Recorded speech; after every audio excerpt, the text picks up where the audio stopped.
And good evening. Welcome to another edition of the Bob Tuskin Show. Tonight on the show, we'll have a special guest to give us an update on the Baby Rico story, one that has been troubling me for some time. The madness doesn't end with Child Protective Services mandating that his parents poison and kill him. This story continues, so we'll talk with Marlene Ivette tonight on the show about that. Marlene's got quite the background, and I'm excited to have her on. She's really enthused about this topic, as she should be, about the HIV topic in general, and I look forward to talking to her. She's a great guest, Marlene Ivette, who's coming on tonight. Let me read you some of her lengthy bio, and we'll try to skim through this. She has an extensive background in counseling and public relations. She earned a BA in public relations from University of Central Florida. Let's skip all that health stuff and get to all that academic stuff and get to the gist here. Her findings have led her to understand how important the mind-body-soul connection is for mental health, and will continue her research so she is able to help her patients in a holistic fashion. Her aim is to empower patients, not take away their power. Marlene switched from the PR field to help with the HIV/AIDS issue, which she learned about primarily from The House of Numbers. An awesome documentary. If you haven't seen it, well, you definitely should. When I come back, I'll continue to introduce Marlene Ivette, and we'll get right into the Baby Rico story. What is AIDS? What isn't AIDS? And so much more. Much more. Much of Marlene's work was discovered, as I mentioned in the film, about the HIV/AIDS scam, the documentary House of Numbers. Marlene now dedicates much of her time to promoting the message in this film and works with several professionals from the film in an effort to spread awareness and shift our thinking around this faulty paradigm that is HIV equals AIDS. She hopes that this shift will empower us to make more educated decisions about our health, the rights of our children to proper health care, and to empower us to understand there's nothing to fear about HIV.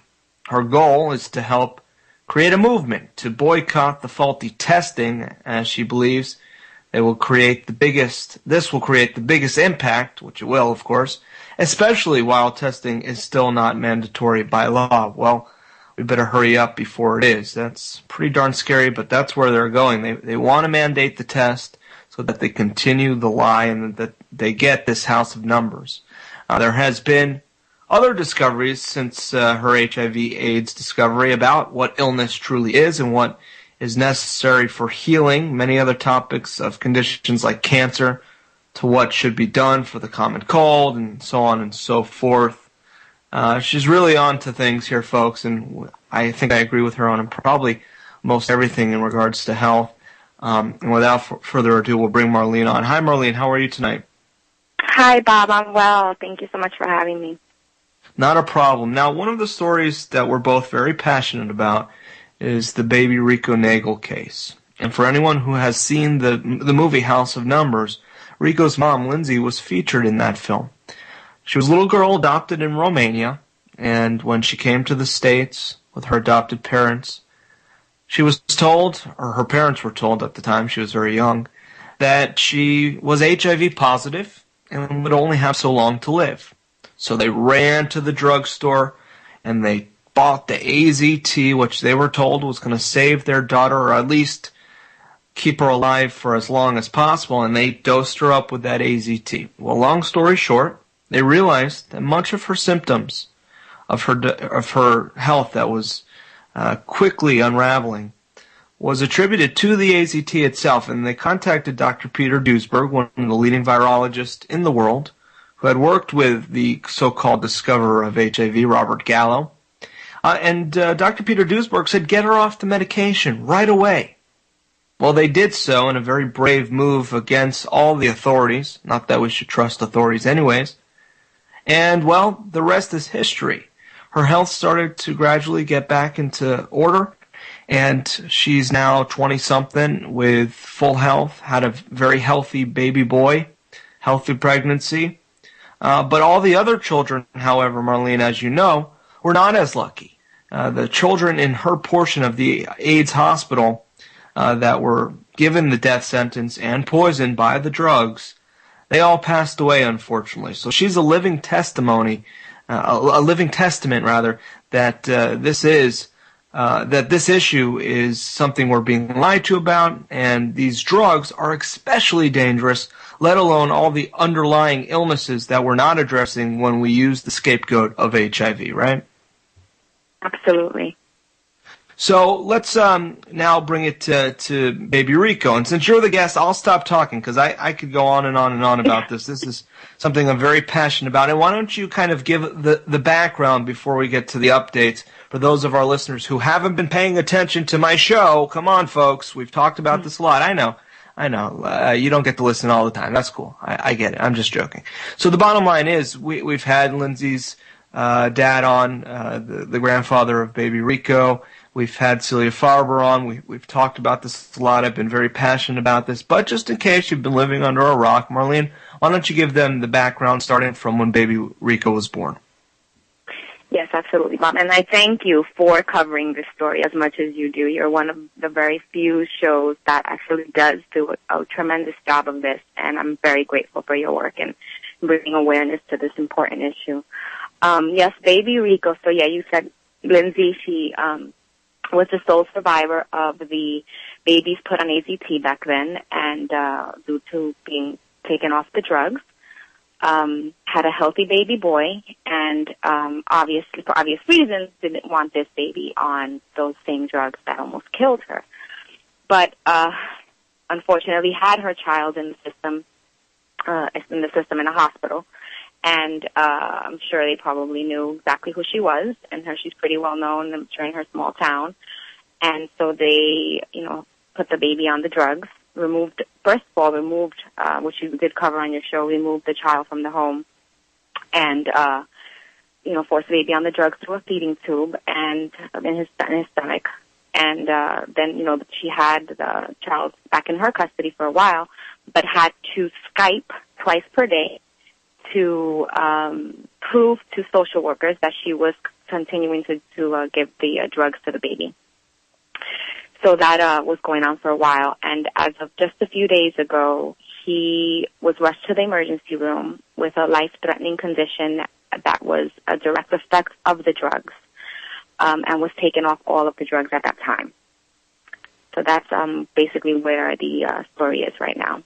It's almost good news in a sense that he's been taken off the drugs, but that's not for long, because from what I understand, this judge that has mandated that they poison their child is hell-bent on continuing the poisons because of the medical dogma that he believes in, just like a religion, and that he is beholden to. One of the most disturbing things about this case was when the Child Custody Services came in and took Baby Rico away from them. It was all done on a misunderstanding.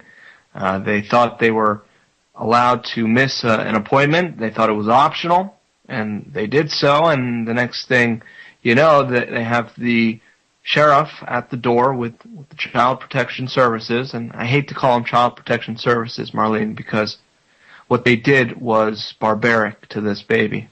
They tortured him, and they didn't protect him at all. And as Lindsay was trying to breastfeed, they literally took the baby off the breast, which is just horrific. And having a young one, Marlene, right now, that's 10 months, I really, really empathize with this story. It really troubles me, and it's. I mean, I've always been a big HIV/AIDS activist, but the combination here of doing this sort of torture to such an innocent life is just really troubling. So anyways, they literally took the baby off of the breast and took him to an undisclosed location. They had no idea where he was going. They had no way to figure it out. And they tried to feed the kid, but he wouldn't take it. Next thing you know, they're putting a tube down his mouth. Next thing you know, they're putting a feeding tube connected to his intestines, and it's getting infected. And he's not able to keep food down, and they're continuing poisoning him all the while with AZT. And by the way, for those that don't know what AZT is, it's a redecked chemotherapy drug. It's a DNA destroyer. So you're taking a baby who has no symptoms, is not sick, and you're putting him on high dosages of chemotherapy on a daily basis 2 or 3 times a day. What do you think's going to happen? Of course he's going to get sick. Of course you're going to have a perfect example of an AIDS baby. It's absolutely mind-boggling that the people out there who see this happening to this baby just go along with it because they're brainwashed by the authority, because they're brainwashed by scientism and the rest. Absolutely. And when they say, oh, they don't use AZT anymore, I've heard that argument a lot, and it's like, well, you know what? They do on pregnant women and on babies, the most vulnerable. Babies man. who just, are starting with their, to just develop their immune systems after they vaccinate and destroy them that capacity, then they do give them AZT as well. So, again, that's where we're at with Baby Rico. And the last I heard, they're doing tests on him to see if he's allergic to the AZT, as if anyone isn't allergic to toxic poison. And if he's determined to be not allergic, they will be putting him back on. So as of right now, he is drug-free until Monday, and I guess then we'll hear more as to what these so-called doctors decide to do. I called the judge, Marlene, on last Friday when we got word of this story of him going to the hospital. And I talked to his assistant or whoever, and they definitely know this case. And I identified myself as a member of the press and asked her, I said, hi, I was real friendly. I said, hi, this is Bob Tuskin. I do a nationally syndicated talk radio show. I'd love to have a comment on the Baby Rico case from Judge Satan, whatever his name is. Mm-hmm. And yeah, she says to me, oh, he's not available for any comments. She got once she heard what the case was, she got very uptight, very defensive. And I said, oh, really? Okay. So I said, oh, really? So, how does he feel? I'm just curious. Do you know the case? And she says, yes, I know the case.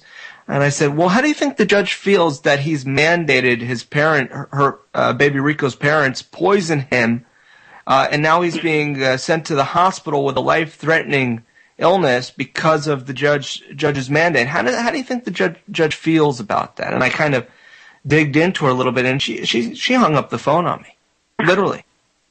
Yeah, that's what they do. They have no answers. They have no true reasoning behind the craziness that they do. And I thank you again for just being such a voice in this. You're such a brave person to even speak out in the way you do, because I don't have a show, and the few people that I've been able to kind of reach out to, it has happened where you are attacked for these views. So, yeah. Again. All right, Marlene, stand by. We'll come back with more in just a second. For these views. So, yeah. Again. All right, Marlene, stand by. We'll come back with more in just a second. The Bob Tuskin Show. Well, the HIV fraud continues to be a topic that does not get enough coverage, even in the alternative media. A lot of people think it's a bioweapon that was created in a laboratory to poison us all. Well, we're definitely being poisoned, but it's not because of this boogeyman of a virus known as HIV. In Africa, many of the people who are suffering from what is considered HIV are considered HIV patients because of the Bangui definition of AIDS. And the Bangui definition of AIDS has nothing to do with any test even. So it's not even as bad as the testing's concerned. It's simply based on a criteria of symptoms that you do or do not have. So if you're losing weight, if you're coughing, if you have diarrhea, you might be considered, in Africa, according to the Bangui definition of AIDS, an AIDS patient, and subsequently poisoned, even though you don't have clean water, you don't have proper sanitation, you don't have enough food, you're malnourished, and you have malaria. But no. Thanks to Bono and the other schmendricks, you're told you're an HIV/AIDS patient and you're going to die. And then we have the other forms of testing. And Marlene, the testing is the real bad guy in a sense here, because that's what gives the label to these individuals, and if you understand what that testing actually is and how it's not, to call it an HIV test is a misnomer. It's a test that looks for antibodies, and these antibodies are found in the body naturally. And although they claim that they're markers that the HIV virus is present, they've never actually isolated the HIV virus, let alone know how to test for it. And the bottom line is the very inventor, I don't know if that's the right label for him, but the very person, Dr. Kary Mullis, Nobel Prize winner, who came up with the technology that is used in the testing, has been very open and public about the fact that it's not useful in that regard, that the so-called HIV test using his Nobel Prize winning discovery is faulty at best. This is Nobel Prize winner Dr. Kary Mullis, who's come out and spoken about this openly and wrote about it in his book. It's known as the PCR test. So, folks, we really do need to look at this issue in a much deeper fashion than many of us has. Yes, there's a conspiracy, but no, it's not a matter of just, them creating this virus and putting it in the vaccines. They don't need to create this virus and put it in the vaccines. The vaccines are already poisonous enough. Mm-hmm. This is a death sentence through the fear and the label of, again, a boogeyman of a virus and the subsequent poisoning of these individuals with cocktails like AZT and other antiviral drugs. And the lack of actually addressing underlying illnesses that these people may already have. Because if your antibodies are high, then you're, fighting something off in your body, and it's not HIV. It's some sort of other illness that you have. Anyways, I'm ranting here, Marlene. You're the guest. Did I pretty much wrap it up? You surely did, and I think you made a great point in that the alternative media isn't really covering this outside of just the normal health freedom shows, and as well as the fact that these tests, like you said, are not detecting a virus, and they come up in individuals who are healthy. And more importantly, for this case with Rico and other pregnant mothers, they come up for merely being pregnant. So when a pregnant woman, I know you discussed this on your show what happened with your wife, which was horrifying. So a pregnant woman knows about the bogus testing and decides, I'm going to reject this test when they try to test me, now that I'm pregnant. It's not going to be that simple. If they will, it's not necessarily legal to do so, but they will harass you and they will call protective services if they have to. Or threaten you in my case. And let me just share my testimony on that, Marlene, since you brought it up. From very early on, even our midwives had pressured us to get HIV tests. My wife HIV tested.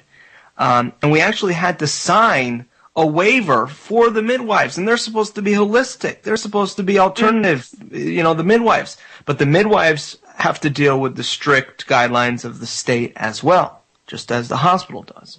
So we very early on consciously objected to the HIV test. And I said it was religion, but, whatever. I'm just telling them what they want to hear. Because they don't want to hear the truth. They rather hear it's religion than hear the actual truth, which is the most absurd thing, but whatever. So after 48 plus hours of a home birth, my wife had some complications and we had to go to the hospital. Okay? And the second we got to the hospital, they were hounding me and my wife at a very vulnerable part of our experience here. We have this trauma of having to go to the hospital, and they're pounding us. You have to get the HIV test. You have to. And they're telling all the nurses, she's got no status. She's got no status. Red alert, red alert.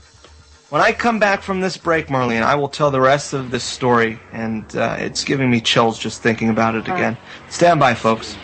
Show. Again. Stand by, folks. Show. We were talking with Marlene, and I was just telling you about my experience of them pressuring us to get the HIV test for my wife, who was pregnant.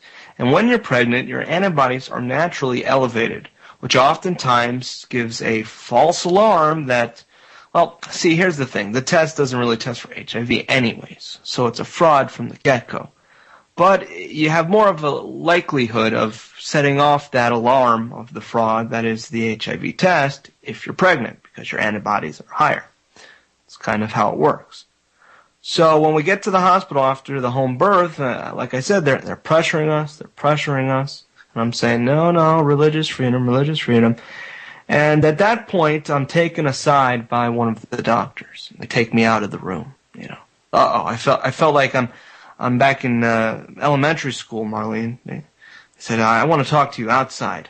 Am I in trouble? What did I do?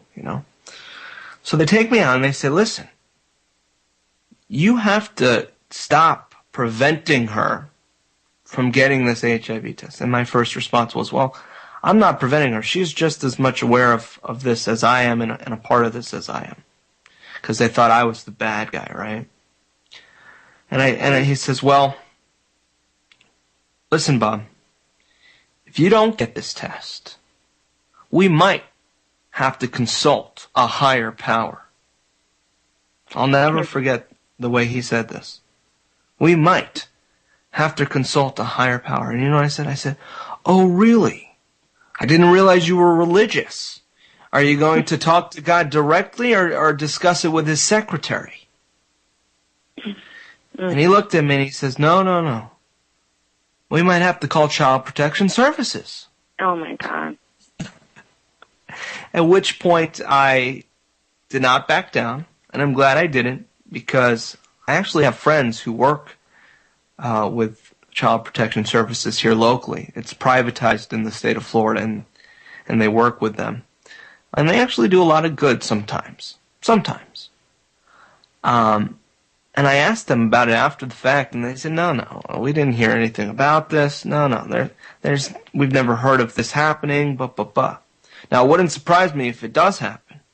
But in this case, it didn't, and it was just an intimidation by the doctor, as far as I can tell. But, again, it wouldn't surprise me if they actually do come after you and call Child Protection Services. Sure, We've heard the horror stories about vaccines. Go ahead. I don't think many people probably reject the test for the reasons that we would, because they're not aware. They probably think they're doing a good thing by testing, so most people probably do. And if they reject the test, it's because they know that they are positive, which would be in their records anyway. So I don't think this happens often, and it should happen more often. That's why shows like yours are so important, so people can understand that it does affect us all. You don't have to just, not only the gay community, not only the community that have, IV drug users, but any woman who wants a child, who wants to have a baby in the system at a hospital, she doesn't want a home birth, understand the implications of subjecting yourself to this test. It can affect us all. And I think if more people know and understand this, it may very well come to the point where they are calling, Child Protective Services because people are rejecting the test the way you did. I mean, that's my... Well, we hear that they're mandating the test or wanting to mandate the test. I read a story out of the UK of wanting to mandate that everybody has their HIV status when they go into the hospital. And that's the reason, is because they want to force people to essentially submit themselves to the diagnosis of being HIV positive. Mm-hmm. Exactly. So I know in the state of New York... Yeah. In the state of New York, it's now required, it is law that they ask everyone if they want a test. So now everyone that comes in you could come in for, a broken finger, and they're going to ask you if you want the test. And that is posted all over the emergency rooms now on posters. It is law. We are required to ask everyone.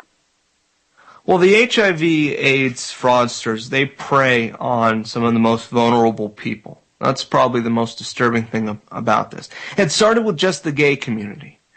These people were getting sick because of multiple partners, and it was mostly the bottoms, okay? And they were using inhalants known as, poppers, and they were getting all sorts of illnesses, and they wanted to find a reason beyond just their promiscuous lifestyle and their drug use and all this other stuff for this immune system breakdown and these deaths in the gay community. Well, they got their boogeyman, and it was called grids for a while, until they shifted it over to AIDS and started to broaden their demographics. And now what they do is they go to places like Africa and they convince us that all these people have AIDS, which they don't, and they use these crappy definitions. Crappy. I don't use that word often, but you get the point.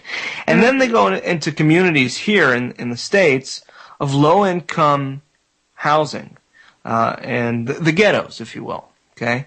And they offer free testing to the ghettos. And what happens is when you go and you tell them, yes, I'm black, I'm gay, I've been to Africa. You all have been taken a test. You've donated blood, or you've taken the test perhaps before, and they ask you these questions. And they first ask you, so are you gay? Are you heterosexual? Or are you gay? And the person says, well, I'm gay. They say, well, are you what ethnicity are you? Oh, I'm black. Okay. Have you ever been to Africa in the last 20 years? Yeah, I took a trip to Somalia. Actually, why would anybody go to Somalia? I took a trip to Nigeria. Okay, there you go. And then, they say, okay, well, let's do your test. And they get your results back, and they say, oh, I'm sorry, sir. You're HIV positive. You have months to live. You got to jump on the drugs right away. I'm so sorry. Okay, now I go and take the test, and they say, hi, okay, Bob, thanks for coming in. Are you black? Well, no, I'm a white guy. Are you gay? No, I'm heterosexual and married. Have you been to Africa? No, I've never been to Africa. I'd like to visit there sometime. Have you ever shot up heroin? No, I don't shoot up heroin. Okay, let's go check your results. And my results come back, and I have the same exact results as the gentleman I just told you about who was black and gay and has been to Africa. But instead of telling me I have months to live, they tell me I'm fine. Mr. Tuskin, you're doing fine. You have no HIV. You're not HIV positive. I say, phew, thank goodness. Now, mind you, I have the same exact results as the other gentleman. But because of his because of the demographics that he falls in, he is considered to be HIV positive, and he's going to die. And that's how they go after certain groups of people, and that's how this eugenics works. Absolutely. Because I think another part of that is that the test doesn't come back with a positive sign or a negative sign. They're just like shades and gradients of, whether there's antibodies present. And like you said, there could be levels of just naturally occurring antibodies, and you could have the same variation of that in both of your tests, but because your risk assessment, which is what they call that questionnaire, is very different, you could very easily get different results on the same exact looking test. Exactly. All right, Marlene, let's take a phone call here. Let's talk with Rodney. Hello, Rodney. How are you? Hello? Rodney. Yes, can you hear me? I can. Thanks for calling. Thank you. Thank you for having me. I was just going to mention that you guys were talking about gay people in the gay community, and I completely agree with what you're saying. In fact, me and my twin Let me brother, guess, Rodney, and I hate to do this, but you're gay, right? Yeah. How'd you know? I don't know. It was the stereotypical lisp of a voice. There you go. I can't get rid of that. Yeah, but I'm an identical twin, and me and my brother are both gay. And interesting. I'm sorry. I hate to digress from it, but that's interesting. An identical twin who him and his brother share the same lifestyle. I wonder if that speaks to the whole debate as to whether or not we're born gay or not. Oh yeah, it's absolutely not conditioned. It's definitely biological genetic predisposition. And because, most of my that makes sense to me, Rodney, because I think about it and I say, I'm heterosexual and I was born that way. There's not a grain in my body that could be changed or brainwashed to think that I'm gay. So I wonder sometimes. Anyways, go ahead, Rodney. I'm sorry. Okay. Well, I completely agree with you. Well, the interesting thing with the two of us is I'm 31 years old living in Fort Lauderdale, Florida, Broward County. And HIV is supposed to be at a very high rate here. And I've been sexually active since I was 18. And I'm not saying I'm promiscuous, but I'm in no means a prude. And I've never had an STD in my entire life. And I know that has everything to do with my diet. And it's just I keep my blood composition at alkaline. But the thing is, about 3 years ago, my brother, who's my identical twin, was diagnosed with Hep C and HIV. Now, our lifestyle is completely different. Granted, we probably weren't sleeping with the same people or anything, but it's just very interesting. And so you can imagine it was devastating for my family. But the thing is that he was obviously acidic because he was taking pharmaceutical drugs from the doctors for painkillers, taking for ADHD or whatever, where I would never take a pharmaceutical drug. So, I mean, you can imagine the inclinations there, and that's kind of, I just thought the whole thing was kind of interesting. And then, I mean, I do lectures for AIDS clinics, and I try to inform them, but it's very difficult. Well, I hear you, Rodney, and I grew up in Fort Lauderdale, so I'm very familiar with the gay community there. I was surrounded by it, and I can definitely relate to the fact that they're being preyed on. Okay, right. And because of that, the dogma in the gay community is so thick, it's not even funny. There are many out there that are steadfast that this is. Did I say, what did I say, Dan? Producer, what did I say? Familiar? Okay, I'm ignoring it. Anyway. So I'm getting notes here from behind the scenes. But, you know, the idea that I was getting at just now is that there are many gay activists who are completely connected to the HIV issue, and their belief in it is stronger than any religion, than them being gay itself. Right. They're glorifying it, actually, but they're actually they're supporting the establishment which seeks to destroy them. So they're being manipulated. Yeah, that's the irony. Right. How did you? I'm sorry, Rodney. How did you find out? Like, how did you learn of the HIV fraud? I'm sure that your brother was diagnosed. He was probably extremely scared. Get on the drugs? Like, how did that happen? I don't know what it is. It was like, I'm not a spiritual person per se, but I have to say I was so interested in learning about curing disease. I read Kevin Trudeau's book when I was 23 years old on natural cures, and it just kind of catapulted me in that direction. And I felt like I almost knew my brother was going to get something because he was taking the pharmaceutical drugs. And I kind of was preparing myself because, you know, I love my brother. We're identical twins, and I was preparing myself that I would need to help him one day. And so when he finally came to me and said that he had that, he was taking the drugs they were giving him, and he was literally it was destroying his body because it was probably messing with his DNA. Right, he was on his deathbed, and then I finally convinced him to get off of it and take 35% food-grade hydrogen peroxide along with a mineral formula, gold, cobalt, silver, it goes on. And within 2 weeks, he was, like, perfectly fine. He went back to the doctors, and they said that his T-cell count his viral load went way down, and he was perfectly fine. And then they weren't happy. They were unhappy that he was getting off the medication, but you can imagine how he was. He was so angry at them because they were telling him not to do what I told him to do, and it was the only thing that was working. Wow. Right. I'm sorry. I get really fired up because it makes me so emotional. I can imagine. Absolutely. Those drugs are poison. What is his current situation? Well, I wish he was here. I haven't spoken to him in like a month. Currently, I think what they do is they tell you that they'll never tell you you're red flagged by government as a health hazard once you're diagnosed with HIV, and since there's considered no cure, they will say that you're at like a 42 T viral load count. They'll never say 0. Now, don't quote me on that. I'm not really sure exactly how that works, but they'll say you're undetectable. So that's what they're saying to him. Now, if he goes to France, he'd be like he wouldn't be an AIDS patient, you know, because it's different abroad. Absolutely. Well, I mean, it may never be 0 like in the viral load test because it's not counting HIV to begin with. Whatever it's counting, it's not HIV, so it could very well still show up as some number, but that doesn't mean it's anything fatal anyway. Right.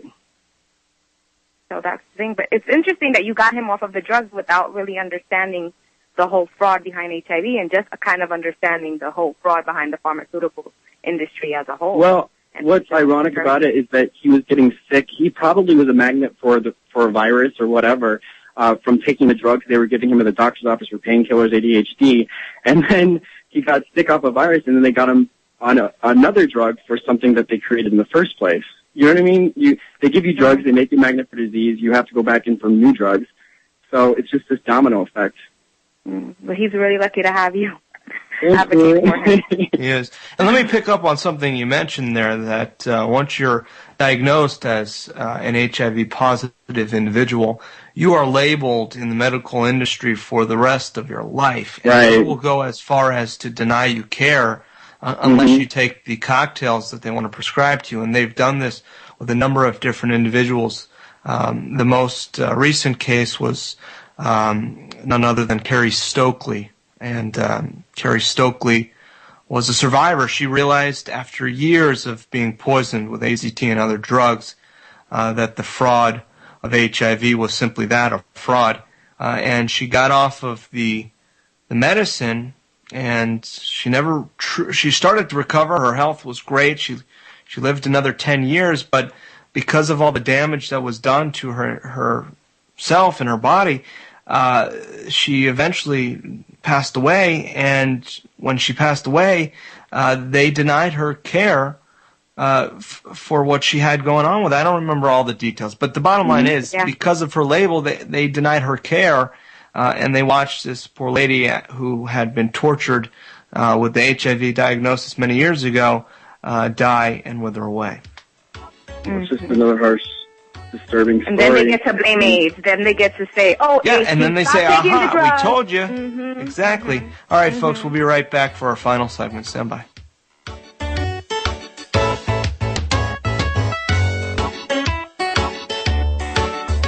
All right, final segment tonight. I want to thank Marlene for coming on. It's been a blast. Well, not a blast, but we've definitely covered some important topics. And I want to squeeze in one last phone call before we finish tonight's show and talk with Gary in Florida. Gary, we just have a minute or so. Go ahead. Hey, what's up? How are you? I've never even heard your show, but it was cool to hear it. I've never heard your show either, Gary. Is it any good? I really don't have a show, but I'm calling in because I'm a survivor of actual AIDS from 1992. I was diagnosed by the military, actually, and here it is 20 years later. I stopped all their meds in 2005. My child was just born. She's 1, doesn't have it. My wife doesn't have it. So I really question this whole just passing out diagnoses way back in the early 80s for anybody that had something showing up in their blood. It could have been drug use for all I know. Sure. Well, Gary, it's a scam, and I'm glad you're here today to talk to us about it. Yeah. Well, I think it's an outrage actually having those people go through that twice now with the government stepping in and snatching their kids. Oh, That'd be the day. That would be the day there'd be some bloody faces before they got my kid. I hear you. Gary, check out the documentary House of Numbers, and another one is HIV equals AIDS, Fact or Fraud. And thank you for the call. And speaking of documentaries, Marlene, you're working on a documentary with Celia Farber about the Baby Rico case, huh?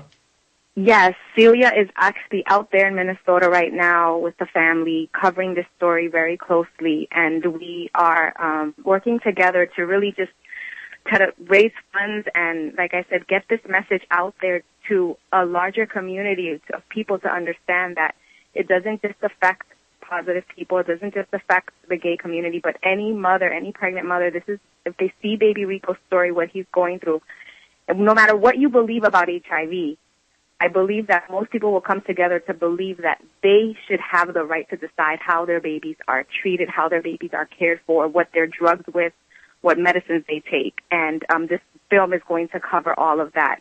We have a page on Indiegogo. If you just put Baby Rico Martinez, we're taking donations for the film's production, which is pretty costly, but she's keeping it very as low budget as she can, but making a good film. And, we really appreciate any help. If it's $1 or $5, and if there's a $25 donation, we're giving a Safe Baby Rico T-shirt for free. We'll mail them out to whoever donates $25. So that's what we're working on right now. Awesome. Well, I wish you all the best with that. I look forward to it, and we definitely have to get the word out on this. The pressure seemed to have worked, and they got Baby Rico back, but it has not ended. Now they're forced to poison their son and do so on Skype. Could you imagine? What kind of position are they put in? Geez, it's really troubling. All right, folks. I'll be back tomorrow night for the final show of the week. Love you guys. Take care.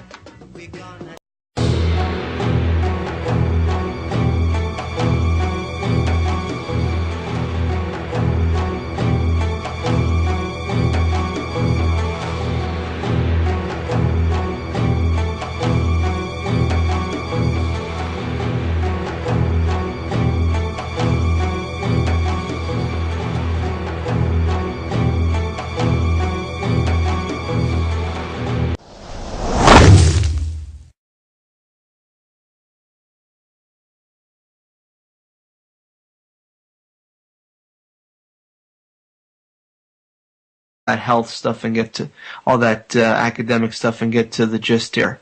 Her findings have led her to understand how important the mind-body-soul connection is for mental health, and will continue her research so she is able to help her patients in a holistic fashion. Her aim is to empower patients, not take away their power. Marlene switched from the PR field to help with the HIV/AIDS issue, which she learned about primarily from The House of Numbers. An awesome documentary. If you haven't seen it, well, you definitely should. When I come back, I'll continue to introduce Marlene Ivet, and we'll get right into the Baby Rico story. What is AIDS? What isn't AIDS? And so much more. Much more.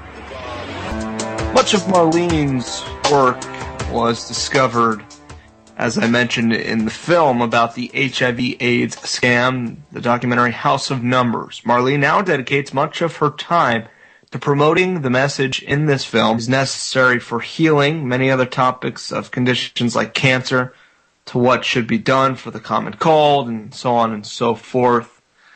She's really on to things here, folks, and I think I agree with her on probably most everything in regards to health. And without further ado, we'll bring Marlene on. Hi, Marlene. How are you tonight? Hi, Bob. I'm well. Thank you so much for having me. Not a problem. Now, one of the stories that we're both very passionate about is the Baby Rico Nagel case. And for anyone who has seen the movie House of Numbers, Rico's mom, Lindsay, was featured in that film. She was a little girl adopted in Romania, and when she came to the States with her adopted parents, she was told, or her parents were told at the time, she was very young, that she was HIV positive and would only have so long to live. So they ran to the drugstore and they bought the AZT, which they were told was going to save their daughter, or at least keep her alive for as long as possible, and they dosed her up with that AZT. Well, long story short, they realized that much of her symptoms of her health that was quickly unraveling was attributed to the AZT itself, and they contacted Dr. Peter Duesberg, one of the leading virologists in the world, who had worked with the so-called discoverer of HIV, Robert Gallo. And Dr. Peter Duesberg said, get her off the medication right away. Well, they did so in a very brave move against all the authorities. Not that we should trust authorities anyways. And, well, the rest is history. Her health started to gradually get back into order, and she's now 20-something with full health, had a very healthy baby boy, healthy pregnancy. But all the other children, however, Marlene, as you know, and works with several professionals from the film in an effort to spread awareness and shift our thinking around this faulty paradigm that is HIV equals AIDS. She hopes that this shift will empower us to make more educated decisions about our health, the rights of our children to proper health care, and to empower us to understand there is nothing to fear about HIV. Her goal is to help create a movement to boycott the faulty testing, as she believes this will create the biggest impact, which it will, of course, especially while testing is still not mandatory by law. Well, we better hurry up before it is. That's pretty darn scary, but that's where they're going. They want to mandate the test so that they continue the lie and that they get this House of Numbers. There has been other discoveries since her HIV/AIDS discovery about what illness truly is and what is. And good evening. Welcome to another edition of the Bob Tuskin Show. Tonight on the show, we'll have a special guest to give us an update on the Baby Rico story, one that has been troubling me for some time. Well, the madness doesn't end, with Child Protective Services mandating that his parents poison and kill him. This story continues, so we'll talk with Marlene Ivet tonight on the show about that. Marlene's got quite the background, and I'm excited to have her on. She's really enthused about this topic, as she should be, about the HIV topic in general, and I look forward to talking to her. She's a great guest, Marlene Ivet, who's coming on tonight. Let me read you some of her lengthy bio, and we'll try to skim through this. She has an extensive background in counseling and public relations. She earned a BA in public relations from University of Central Florida. Let's skip all that.